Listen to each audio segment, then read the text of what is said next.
Rightio, welcome to a very special episode of BackChat, powered by Fleet Network, and that's all thing cars. Look, this man that who's joining us today, he doesn't really need cars. He's a runner.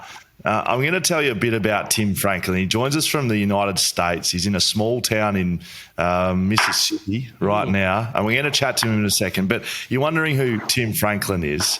Tim Franklin's trying to break a world record, right? And he's in the middle of it right now. He's trying to run around the world the fastest, Brisbane to Brisbane. That's right, going around the world. We're going to ask him if he's got to hold his breath to get under the oceans, but we're going to chat to him right now.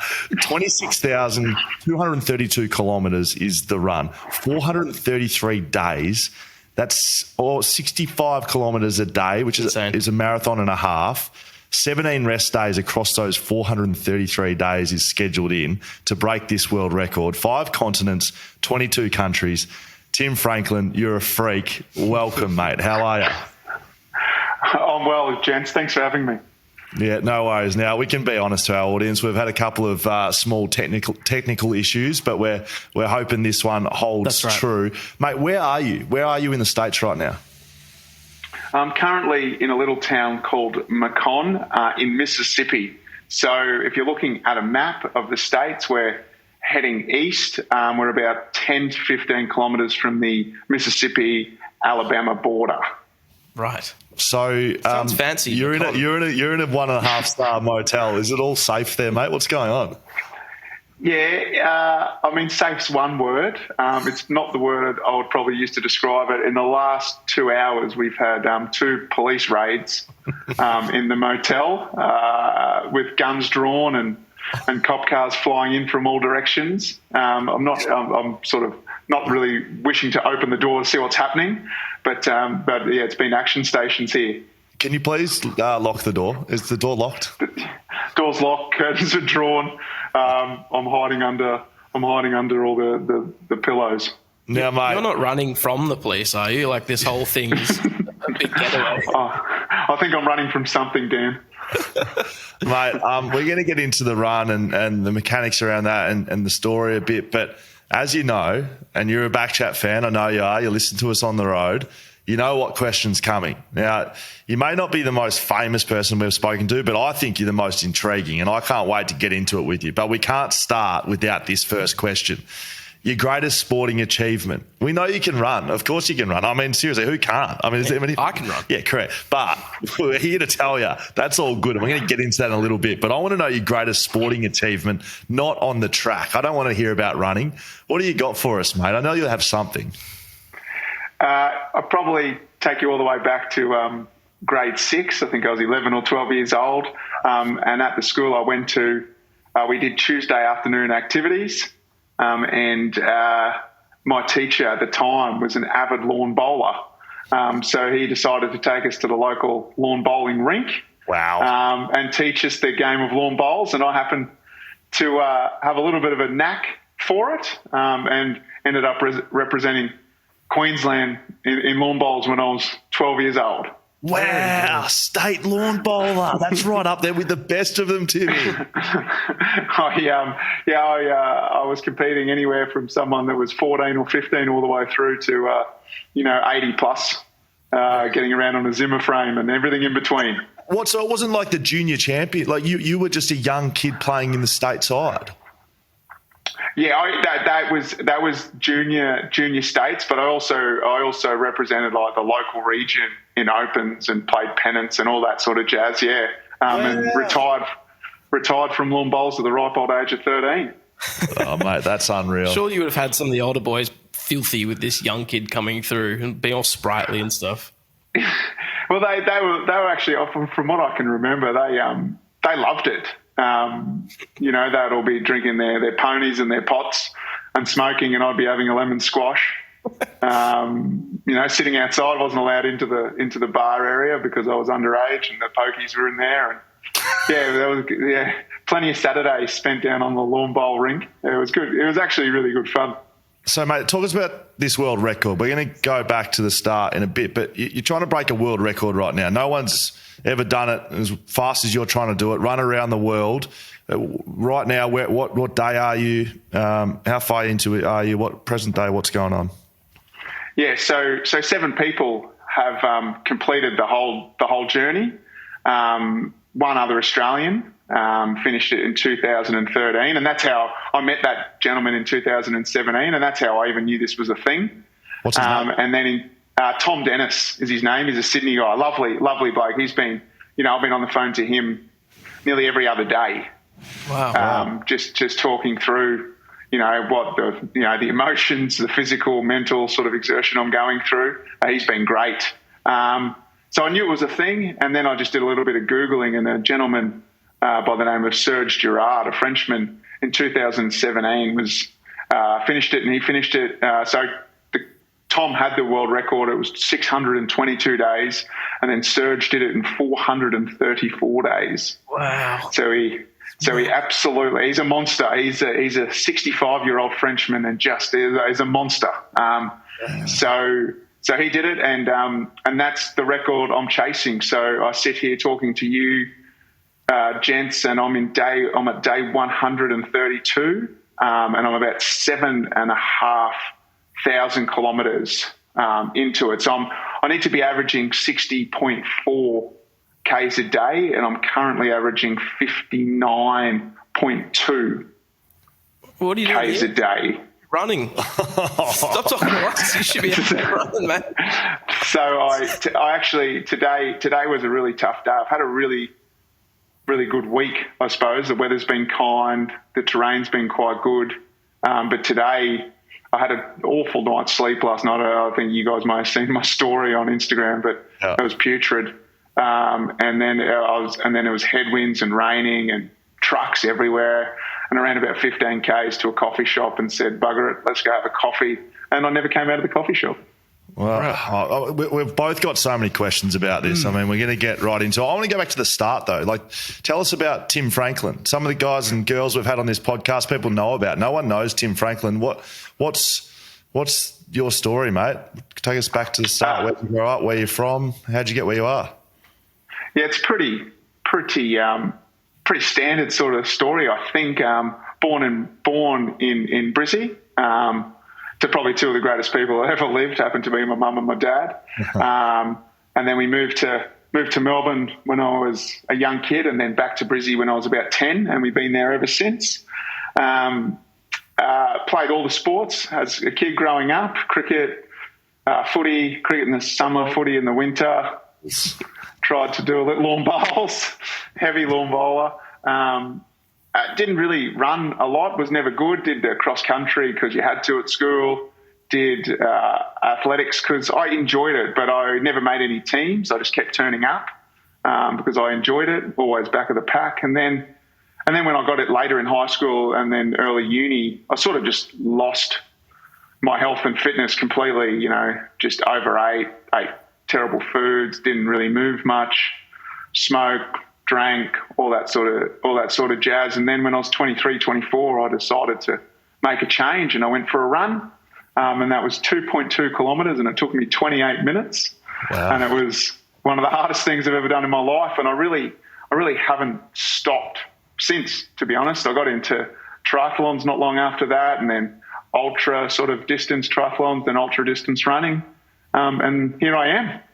I can't help but think that you're like a real life Forrest Gump. Like, I'm sure you've heard that before, but like what you're attempting to do here, mate, is I just think absolutely incredible. Like, we've seen guys like, Ned Brockman did it over here, got a lot of media attention over here, ran from Perth to Sydney. But what you are doing, mate, like you are doing half a marathon every day. Look, I'm going to keep harping on that. But so you spoke about your lifestyle and the choices that you were making and that led you to running effectively. I've read on your website that you said running saved your life. I mean, is that around physical, mental? Like, can you speak about that? Yeah, probably more physical. I topped out at about 120 kilograms, eating, just indulging in, terrible foods and always zigging when I should be zagging in the decisions we made, like me and my mates, great people, we were just making terrible life decisions. Definitely from a physical standpoint, it made a huge change in my life. And then mentally. I mean, and the positive impact it's had. Just the people I've met and the journeys I've got to go on as a result have been, just unbelievable. Do you have a moment where you decide to do this world record? So, like, you get into running, you're doing ultras, you're doing all that. Is there a moment that you can remember where you say, I'm going to be the fastest man to run the world? There's definitely a moment where I wanted to do the run. The world record just became a thing. The goal was to be the fastest Aussie to do it. And then I thought, well, why not try and go under 500 days? And then that's before I even knew, I knew that there was a world record. And then I saw, well, what's the difference between 500 days and 433? I'll just give 433 a crack, not knowing that was 8.5 kilometres a day extra, which adds up significantly. So that was it. But in 2017, I was actually sitting on a plane flying out to run across the Simpson Desert to do an ultra marathon. And there was a gentleman next to me on the plane reading a book written by Tom Dennis, who was the gentleman, the Aussie guy that had run around the world. About his run, Tom was sitting behind us on that very plane. Wow, really? Yeah. And you'd met him before though, right? Had not met him. Did not know it was even a thing before then. Wow. Crazy. So the seeds planted. Okay, I'm going to run around the world. Okay, there's the world record. I might try and do that as well. What's the planning process like? Like both physically and logistically, I imagine there is just an absolute mountain of work to get through. To be honest, Will, it's a nightmare. Yeah. It's an absolute nightmare. Logistically, it's probably far outweighed the physical exertion I've put in. Wow. But I tried to go in probably somewhat naively, because who knows? Like, I've never run across America before. I've never run across South America before, so I don't know what I'm in for. I just asked Tommy a lot of questions. And then training wise, I've run really consistently for probably the last 8-9 years, sort of big volume. So I just upped my volume a little bit. Before I left, I was doing maybe 200 Ks a week. And at the moment I'm running 400 to 450 Ks a week. So like the training, you can't, if you're going to run an 800-meter race, right? You're training, you're probably doing a practice 800-meter somewhere around the line. You're not spitting out 26,000 Ks. Or is the training quite similar to, running enduros, and you're just trying to sustain that? Like, I just can't get my head around how you would actually prepare physically to do something like this. Well, you can't, I think, is what I've learned. I think you get fit on it. I think I was really mindful when I started the training. I didn't want to turn what was already a 400 to 500 day run into like a 600 or 700 day run with all the training. Yeah. Because mentally that would fry me as well, as physically. So I probably came in 70 to 80% fit. Right. So you're gaining fitness as you run? Like, is that a stupid question? No, I don't think so. I think I'm stronger. I don't think I'm fitter. Right. If that makes sense. I'm running slow. Like, I hate that word, but I'm running not as fast as I would at home if I was training for, say, a marathon or even a week-long race. So you say logistically it's harder than the physical side, which again, that means it's quite hard logistically, I would have assumed. What sort of stuff goes into it? Have you got people helping you do this? Have you got a partner back home? Have you got family? Have you got people employed? Like, how do you do this? Have you done it all yourself? How have you done it to plan it? So I just started planning it on my own with a couple of good mates. I'm single, no family, which makes definitely easier, to do. I'm there. No one's sacrificing for me to be away this long, I suppose. but I've just organised mates to help me out. So, and they're crewing for me. So we've got a car on the road, an RV here in America, and I've just got a mate driving that and supporting me. And then back home, I've got like a guy who's sort of our ops manager, who's just in charge of like logistics, and then I've got a social media friend of mine as well who's helping me back home, and they're putting together all those reels that if you see on Instagram. So the team's pretty skinny because it's 95% self-funded. Yeah. I've been saving pretty well every penny for the last sort of 5 or 6 years to put into this endeavour. But I don't know if you can see, but I got a couple of really key sponsors in Fit Stop Fitness, SBP Australia, a construction company based in Brizzy, AKXN Sports Management, Kenwell. Those guys have thrown in. They've put money in to support my run and my charities, and they didn't have to. And they're all sort of companies that I'm associated with in some way or another. So I've been really grateful for that. But yeah, most of the financial input is mine, and it has to be, right? This is a selfish endeavour. Well, that's my next question. Why are you doing it? Great question. I mean, it's obviously the question I get asked, other than "Am I crazy?" Is why. And the why is a couple-fold. Firstly, I want to do it. I want to go and see the world. Like I thought, what better way to see it than just really slowly running through it? I've now revised that to get a bloody car and drive it. And I didn't move a lot through my teenage years into my early 20s, and the impact it had on my health, not just physically but mentally and emotionally, was extraordinary. So movement is so important, I think, and if a simple bloke from Brisbane can go on a journey and run around the world, then hopefully I can people can aspire to want to move.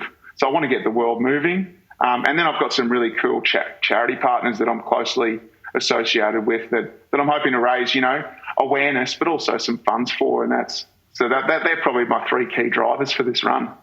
So, I mean, sponsors, how bloody good are they, Dan? We bloody love sponsors. We love them, Timmy, and we love your sponsors. We love our sponsors. We love sponsors. So, like, one big reason I wanted to speak to Tim was how intrigued I am by this. And we're going to get into the nitty-gritty of all the details about running. But another reason was, and I haven't really spoken to Dan about this, but I just think we need to raise awareness for what Tim's doing. And clearly, incredible feat of human endurance, but I think sponsors wise, I reckon we can drive this a bit, Daniel. What do you think? I think that's a bit of a challenge for us. I mean, if Tim can just go and run around the world like 27,000 kilometres, I reckon we could probably go and find a couple of sponsors for him, maybe. Now, let's get into it a bit, mate. What's day one like? You're heading out on a 27,000 kilometre run. I stress about going for a 2 kilometre run, pushing the kids around in a pram. What is day one? Do you feel fresh? Are you like, oh, this is easy? How good? Yeah, day 1 through 10, I don't think I've ever been more full of self-doubt in my entire life. Wow, really? I've never been borderline scared, I guess, really nervous, sort of. Day 1 was overwhelming. I started at South Bank. I don't know how well you know Brisbane, but South Bank Parklands in Brisbane, like smack in the middle of the city, and it was park run. So I started with that. But again, getting the community moving is a big thing, and there was over 1,000 people turned out to see the start of it. Wow! Which was I'm not normally lost for words, but I was a nervous wreck, to be honest. It was really overwhelming. The first few days flying into New Zealand, I was full of self-doubt, and then getting used to being alone, out on the road for 8 to 8.5 hours a day on your own, when I'm used to being around people all the time. I felt really lonely. But once I got into it, that dissipated, and I was like, I'm going to finish this. Will I break the record? Well, I'm going to damn well give it my best shot, but no matter what happens, I'll finish this bloody thing. Yeah. So that self-doubt sort of subsided. I mean, I still go through pangs of it now, but I know that I'll get through it. How do you know that? That's what questions I have. Like, how, you're trying to break a world record, and I assume you've thought about, not being able to do that if you can't do it. How are you so strong mentally to know that you're going to finish this? I don't really see another option, to be honest. I've started it, and it might, it might take me 430 days. It might take me 800 days. Who knows what the next year looks like? But I know that I'll get through it. Walk, run, crawl, whatever it takes. I'll finish the next. Just like obviously a major catastrophe occurring, but yeah, I've got all the confidence in the world that I'll finish it. Yeah, I mean, I think I have to. Right? Why would I start it if I didn't think I could at least finish it? Because it's bloody hard, mate. I don't know. I personally wouldn't be heading out on a ride. I just think it's incredible that you're mentally strong enough to do that. What's the route like? What? So you start in Brisbane. How do you plan that route, or is it a set route? No, you can choose whichever way you want to go. There are certain rules, so I have to pass every line of longitude in one direction, and that obviously includes like crossing oceans, so flying or boating across an ocean. I have to run on a minimum of 4 continents, and for a continent to count, I have to run a minimum of 3,000 kilometres on that continent and finish. I'll start or touch one side of the continent within a kilometre of the ocean, and then finish on the other side of the continent within a 1 kilometre leeway of the other ocean. Wow! Who sets these rules? Was it just the first person that did it? Yeah, I think it's relatively arbitrary. There's a World Runners Association. Phil Essam, a gentleman that actually lives in Canberra. He's the president of the association, and the only way to become a member is to complete the run. So there's 7 members, and yeah, so they've set the rules. So that's there are other ones, but they're the sort of key ones that you got to worry about. What a club, 7-man club, and you've got to go and run 27,000 kilometres. The hardest thing to ever do. Correct. So do you know if the guys who have done it, do they hang out? Do they see each other? Do they speak to each other? Is there actually correspondence? Matching blazers? Yeah, I'm going for some sort of Masters blazer setup if I manage to get this done. I want something pretty serious, to be honest. They've all spoken to me. Wow. And when I've asked them some questions, but they're scattered throughout the world. There's American and Aussie, 2 Frenchmen and a French woman, a couple of other Europeans amongst them all. So they're spread out far and wide. But I don't know if there's a quarterly board meeting. What advice do they give you? What do these people that have done this say to you? They just tell me to enjoy it. All of them pretty well. Like, there'll be parts that are crappy and shithouse, but just try and enjoy, the privilege of, having the means to do it and the ability to even attempt it has been and slow down, run slow. You got all day, just run slow. And that's probably the hardest. They're the 2 things I've really grappled with, enjoying it and slowing down. Is that what the hardest part is? 132 days in, as you reflect, what's the hard stuff physically, and what's the hard stuff mentally? Physically, I think my body adapting to what I've put it through. I had really some really sore quads probably in the first couple of weeks, maybe 3 weeks in running through New Zealand. Both my quads seized up, so that was painful. Wow. And then in the States, about day 75 to 80, I got basically what was early onset shin splints. Ooh. Right. It was it's like I think I had some sort of tendonitis running up the shin, and I got them on both shins at once. and that was extraordinarily painful. For about 20 days, I was running and just agony, really, to be fair. So that was the hardest physically. And then mentally is enjoying it, just getting up every day, going, shit, I've got to run 60 Ks today, and flicking that mindset, especially when I was injured. The last 40 days have been the hardest because the weather has been absurd. I've had the worst floods they've had in California in 50 years. I had to run through. Wow. I ran through a blizzard in New Mexico, which is nigh on unheard of. I had a tornado in Kansas. I just had this freak heat wave through Louisiana last week. It was 15 degrees hotter than it is now. Just absurd sort of weather, and I've hit it all. So that's been hard mentally as well, just going out and block headwinds and all sorts of stuff. When you get injured, how do you usually people just take time off to recover, but you can't. So do you just run through the pain until it stops and then your body gets right? Or I don't know, how do you process that? Yeah, pretty well that, Dan. I mean, the body's an amazing thing. The body will adapt over time to whatever. It will heal itself pretty well.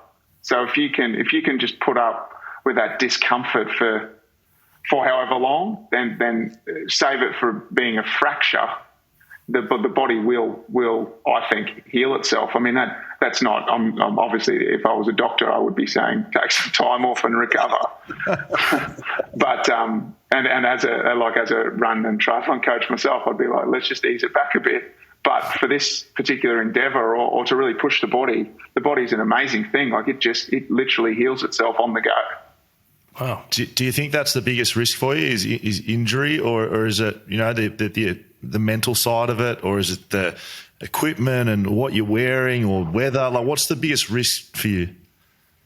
The biggest risk in terms of not completing would be, would be. I don't think an injury. I mean, if it was a significant injury, I'd just take time if I needed to, and then keep going. It would be a COVID, another outbreak, or something like that. Civil unrest. That's probably the biggest things, or visas being denied, or something like that. Yeah. Which is that's the logistical nightmare. Everything changes all the time.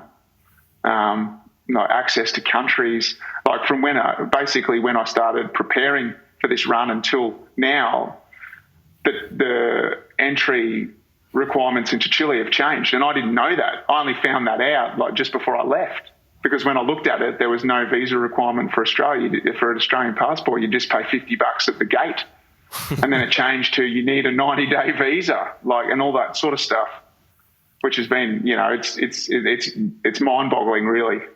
What's been the best part? I talked about, we were talking about injury and not completing and the hard parts, but what's been good about it? How have you found the fun and enjoyment? The best parts by far have been when people have come run with me, or invited me into their homes for a meal or a night's accommodation. And then all the messages and stuff I've received from back home, or from any, randoms, like I've been getting messages from guys, people that I've never met before. That's we talk about, how shit social media can be sometimes, but that's the benefit of it. I've had people, I had a 65-year-old bloke message me the other day saying he's, battling through stage 4 cancer, and the fact that I can get up every day and run however far I'm running inspires him and pushes him to go and sit through his chemo treatments. Wow.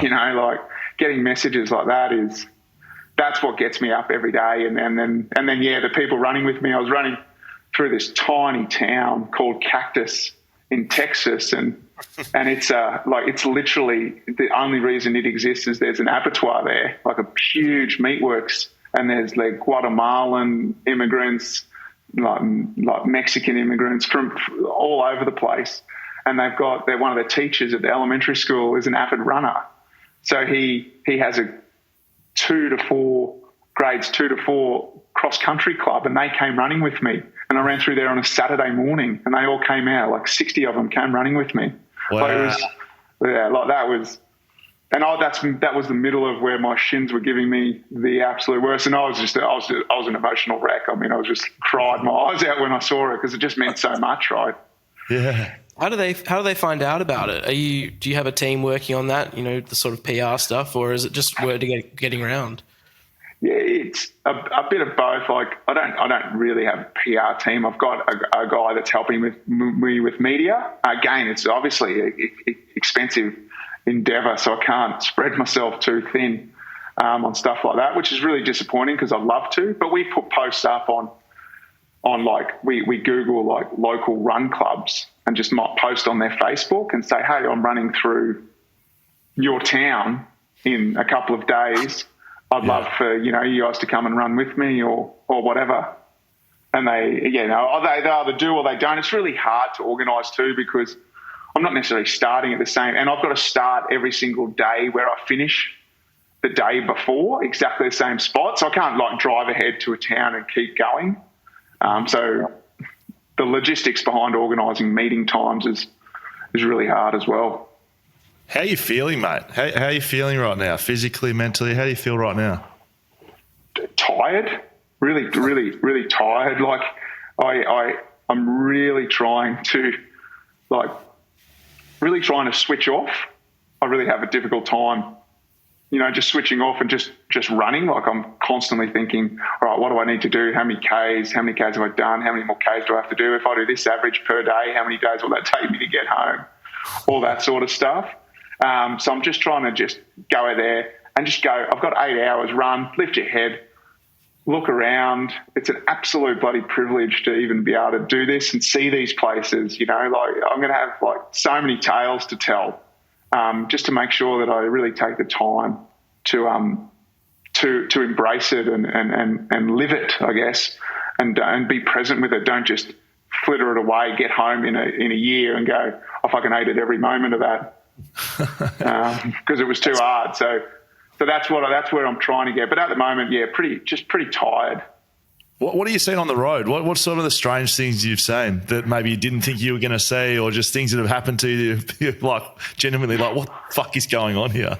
Other than being raided while you're sitting chatting to BackChat. Yeah, apart from the occasional police raid. I was running along. I don't even know where I was. I was in some town, like maybe just outside, just in like maybe the edge of Arizona into whatever state was next to Arizona, Texas, I think. And I was running down this hill and there was this bloke just walking along the street, like we're in the middle of nowhere. I'm like, are you all right? I was like, are you all right, mate? He goes, yeah, I just got out of prison. I'm like, what are you talking about? There was nothing around. I'm like, where have you come from? He goes, I'm just walking home. I'm like, okay, do you need me? Like, I said, do you need anything? He goes, can I borrow your phone to make a phone call? I'm like, yeah, of course you can. Like, just expecting him to take the bolt. But he just made a phone call, thanked me, and off he went, kept walking. Wow. That was odd. And the other thing that's been is the weather has been extraordinary, but roadkill. Like I've seen so many. Like there's so many animals that are just not street savvy. What about trucks and cars? Are you getting close in contact with them? Yeah. Yeah, I had one truck in New Zealand like drive at me. I had to like jump out of the way. But for the most part, they've been brilliant. I've had a couple like I've been hit once by like the side view mirror of a car. It wasn't going that fast, like it was just in like a sort of roadworks. And then a couple of times I've had to like jump out of the way. Cars just haven't seen me. But trucks have been unreal. So to keep the fun in it, I play a little game. I try and, just as a kid, you do that to try and get them to blow their horns. I literally do that at every single truck, and the trains as well have been heaps of fun too, blowing their horns. So that's yeah. But the cars and trucks have been pretty bloody good, to be honest.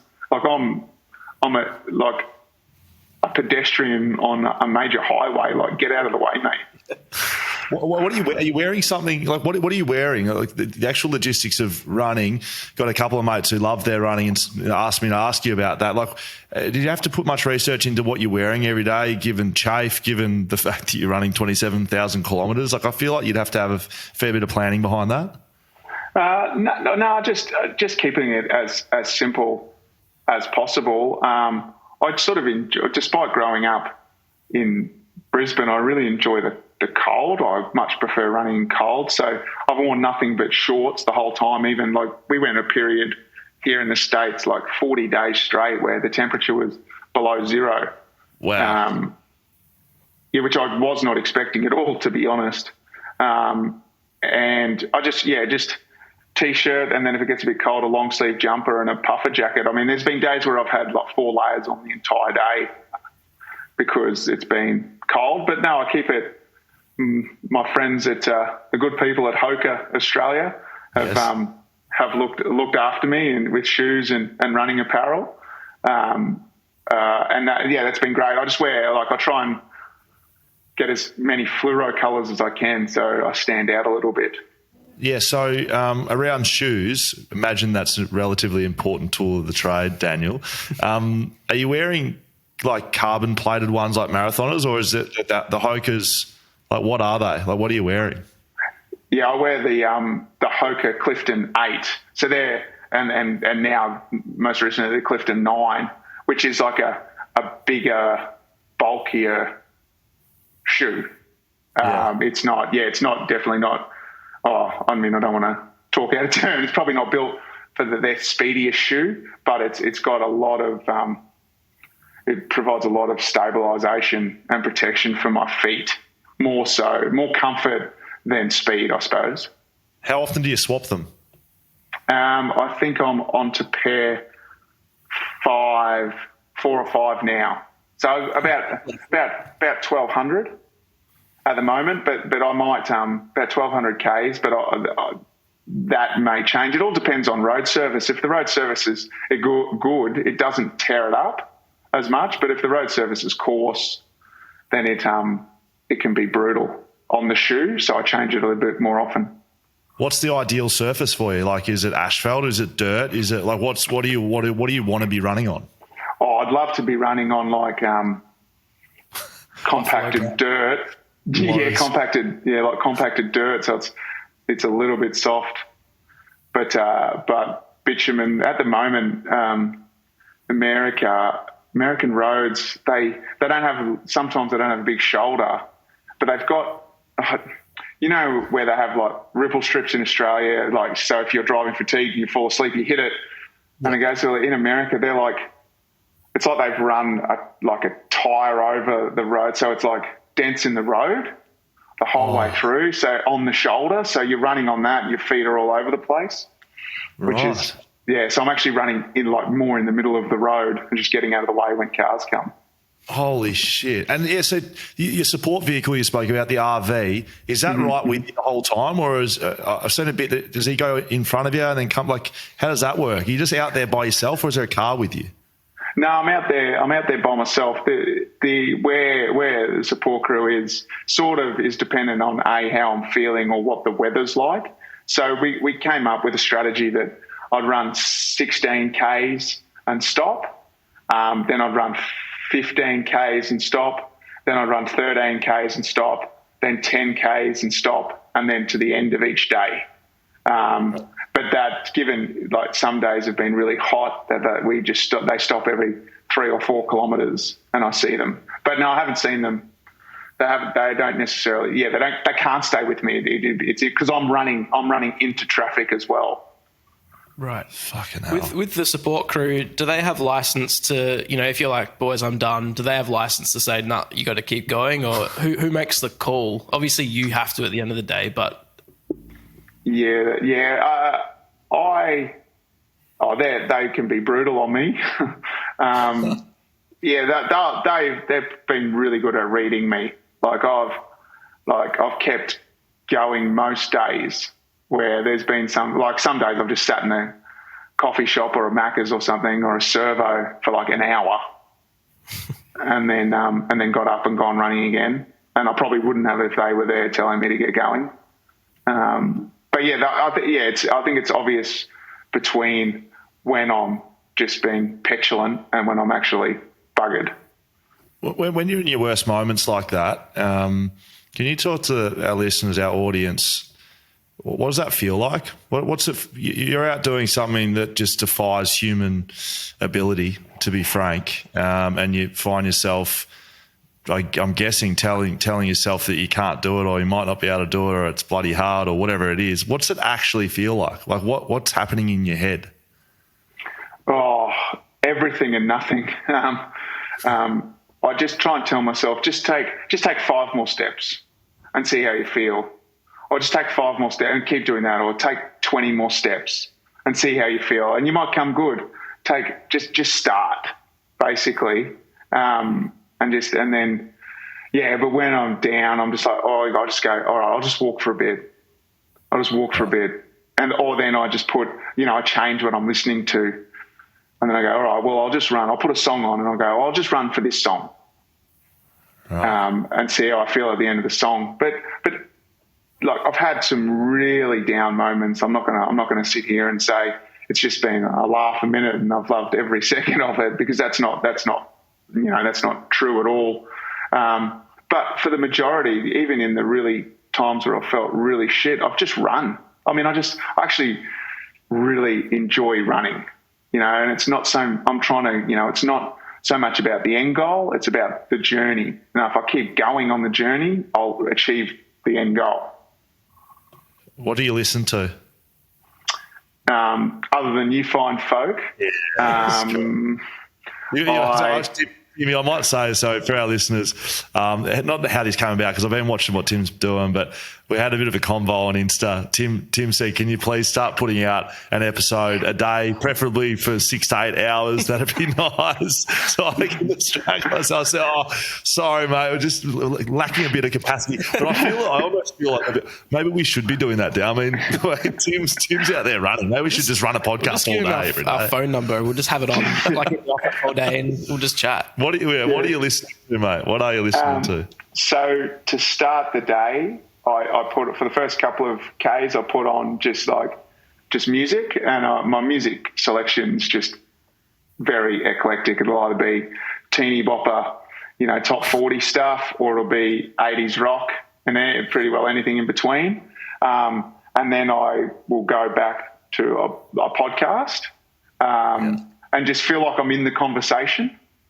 Yeah. So it feels like I'm in the conversation, and then I'm battling at the moment between the 16 and the 32K mark. I cannot explain why, but I'm battling. So that's music, just that high energy music. And then after that, back to podcasts. And then if I start to slip, because I find the podcast slows me down, which is good.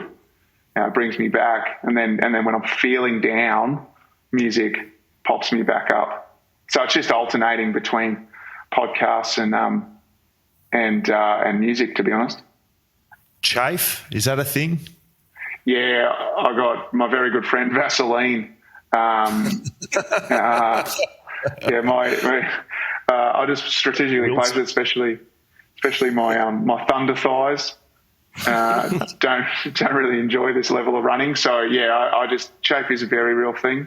But I just put Vass anywhere where I think it could potentially rub, even if it hasn't. I just put it there because there's nothing worse than chafing. Are you applying that like as you go, or is not really? No, I have just one liberal application in the morning, and that's seemingly enough.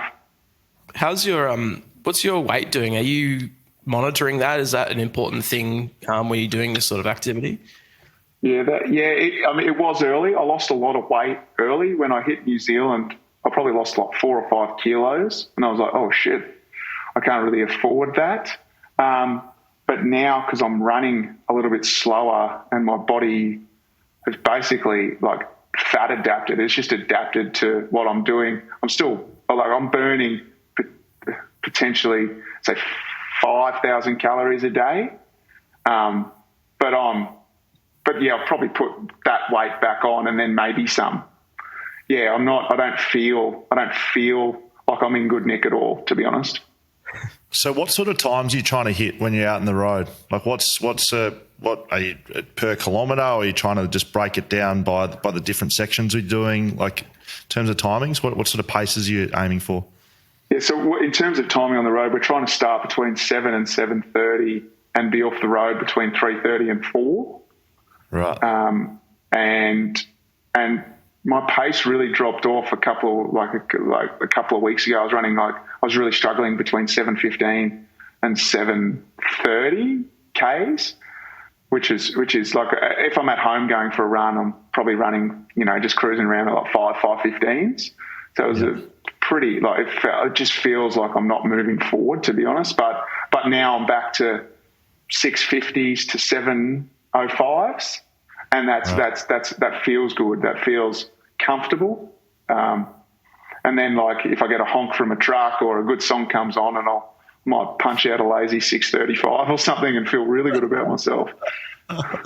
What about altitude? Are you going up through altitude at all during this running?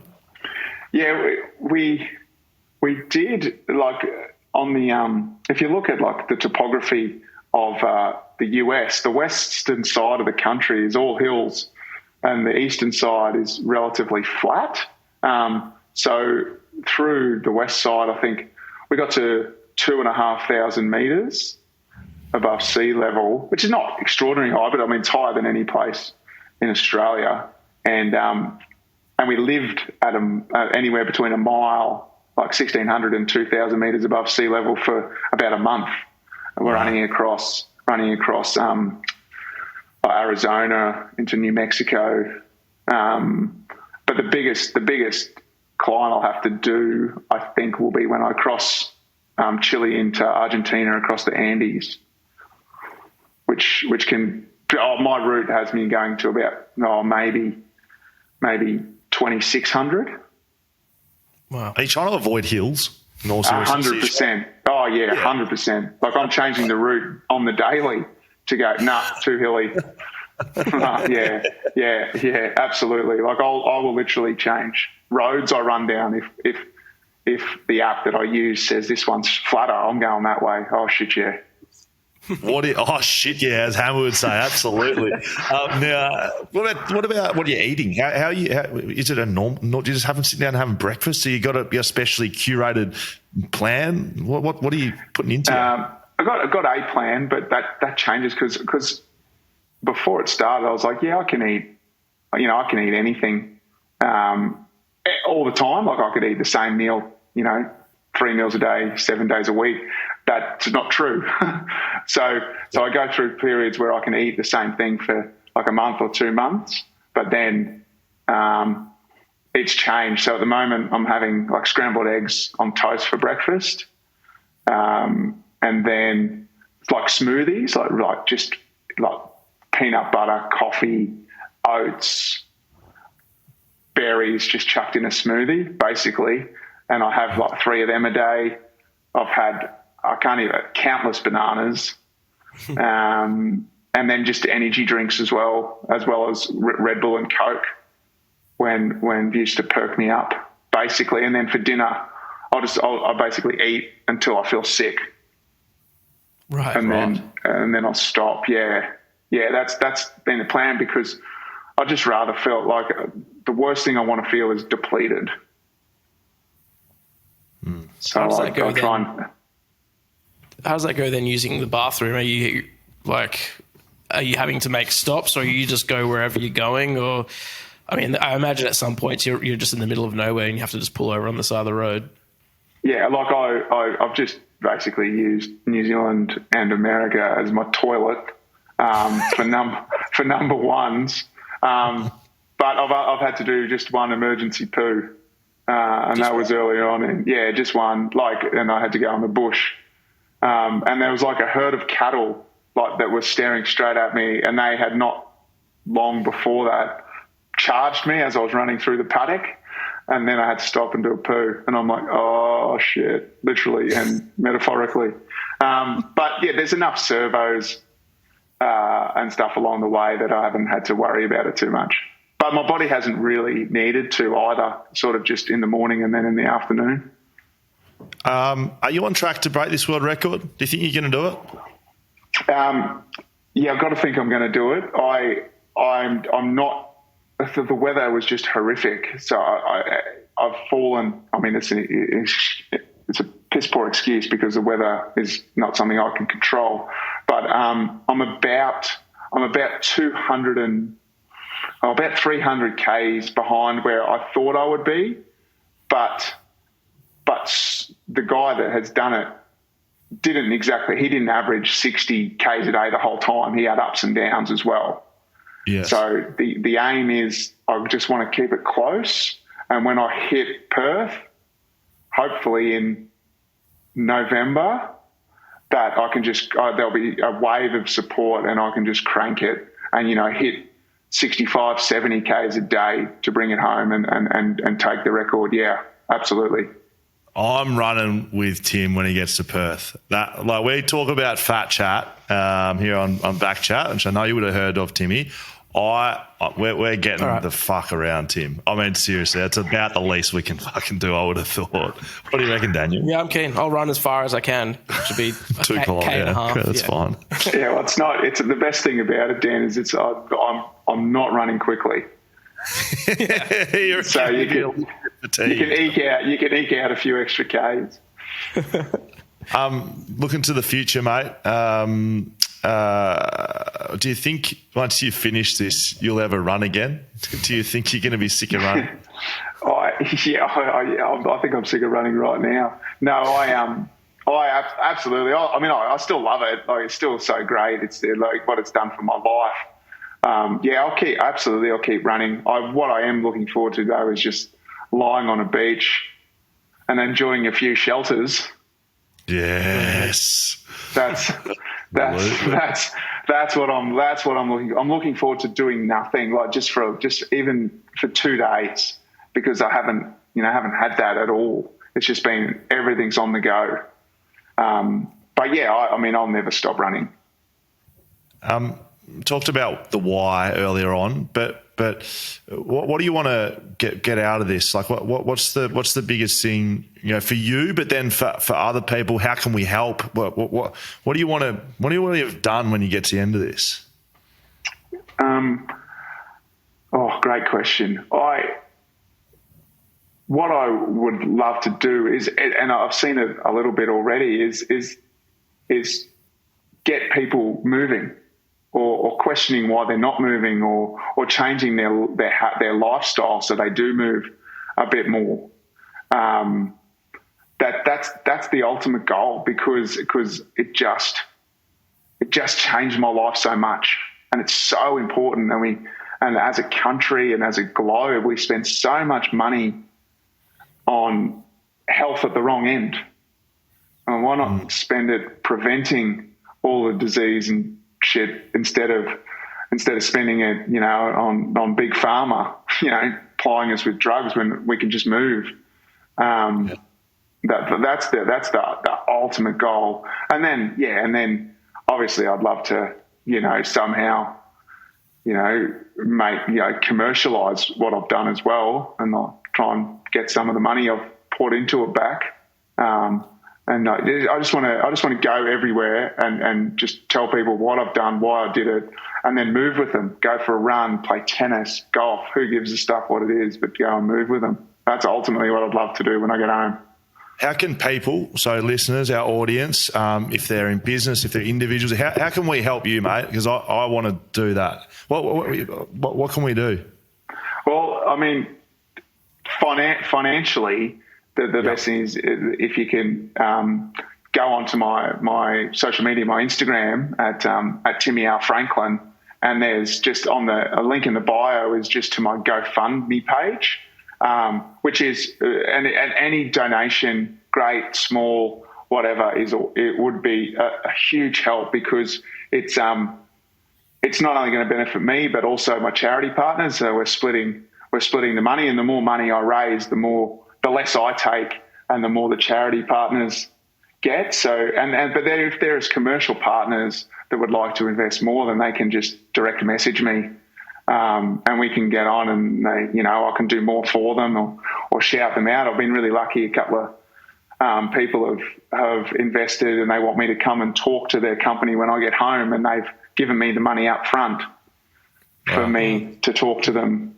when I get back about the journey and about movement and all that sort of jazz. So that's the biggest way. And like from a financial perspective, I'd love it. But what I also love is messages that I'm receiving of like people out like, running with their kids in a pram or kicking a footy with their kids in the park because they were like, oh, I wasn't going to do this, but I felt tired, but I saw your post when you looked rat shit, but you still got out and ran. So I did this, and I feel better for it.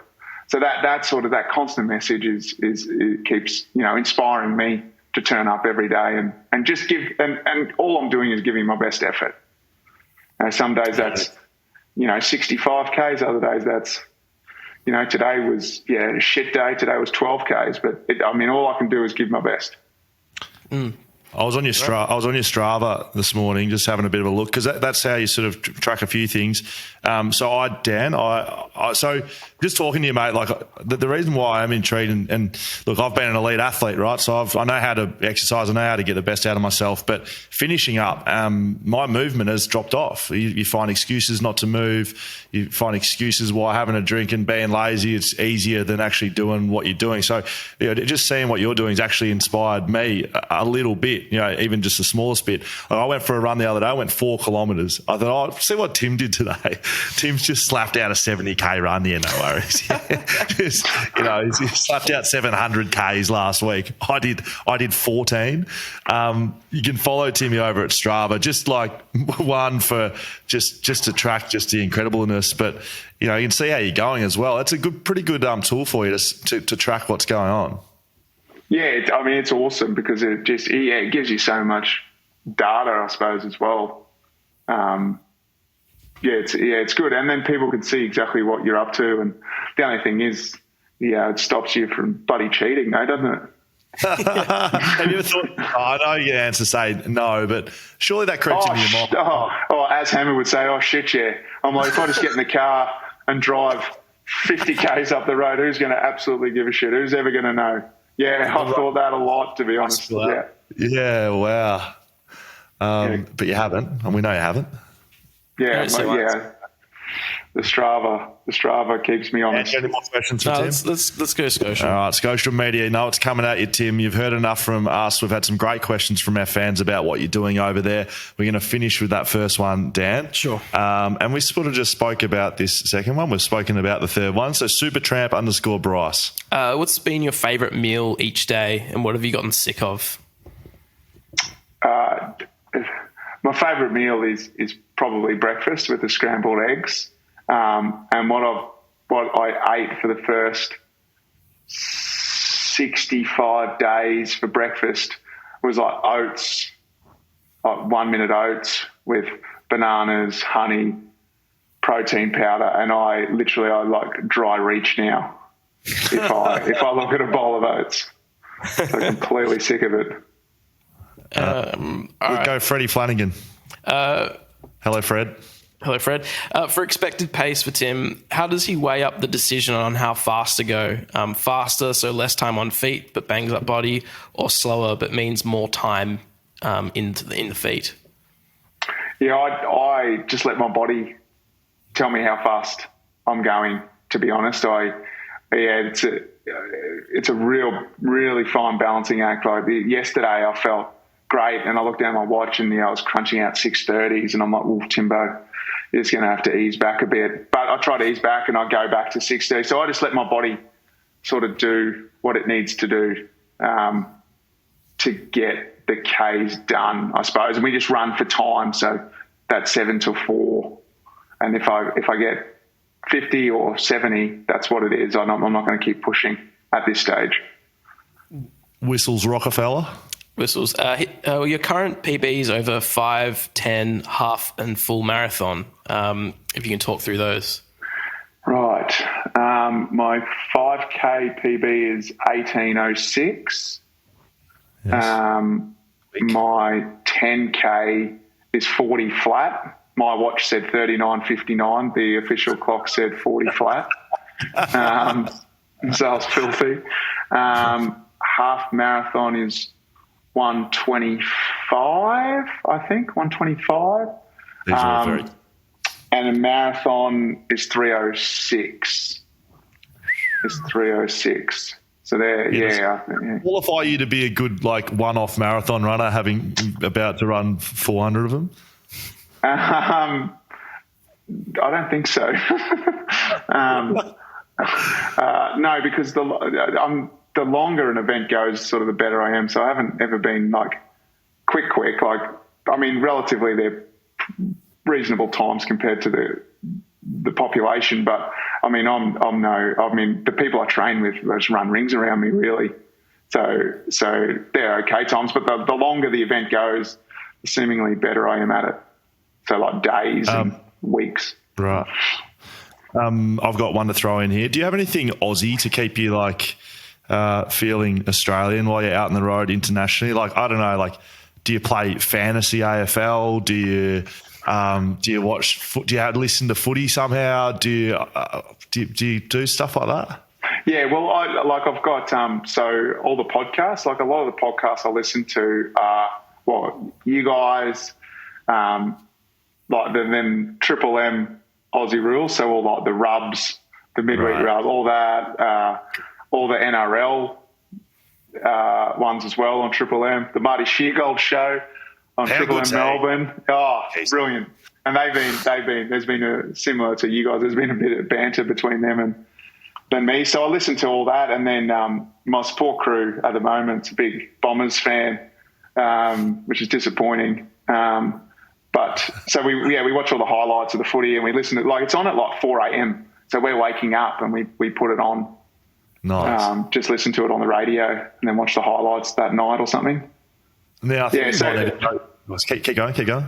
Oh, just you, and then I ring home. So my end of day now is your start of day. So technology's allowed me to be super connected. Yes. I think we know the answer to this. This might be the first guess we actually know the answer to this, Dan. The first one. From the Eggman, how does Tim like his eggs cooked? Yeah, scrambled every day of the week. Every day of the week. I've got one more before we finish up. Yeah. The barefoot running sort of thing with the guys out in the hills in South America and stuff, is that are you potentially going to catch up with them, and because they run for days on end? Yeah, it's again just logistically catching up with anyone has been so hard, but I'm all for running with anyone as long as I'm still allowed to wear shoes. but I think they're more. I think they're based in. Are they based in Mexico? South America in Mexico. The guys that run for days and days without shoes on. Yeah, I think, and I think they are. I could be completely wrong, but because I'm hitting South America in winter, which is going to be an interesting experience. But we're heading south, so we're Chile, going down south and crossing over into Argentina. But I'll run with anyone. So, mate, we're looking forward to you touching deck here in Australia. You got a few months ahead of you, and we're thinking of you. I just really appreciate you jumping on, mate. Know you got to get to bed. You've had a bad day today, but we wanted to tell you, mate, you're absolutely fucking killing it. Yep. We're just in awe of what you're doing over there, mate. And we're gonna become a support crew back here in Perth for you. We're gonna get right around you, make sure you get through it, and we'll be waiting here when you get to Perth, mate. How's that sound? Oh, that's awesome, guys. Yeah, thanks. Thanks for all your support, and just keep the pods coming. Yeah. We're gonna ramp it up for you, mate. We're gonna get some 12-hour marathons going for you.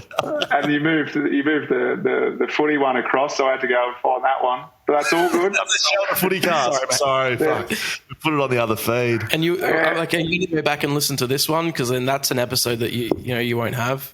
Just listen back to yourself. Yeah, I don't know. I find that really tough.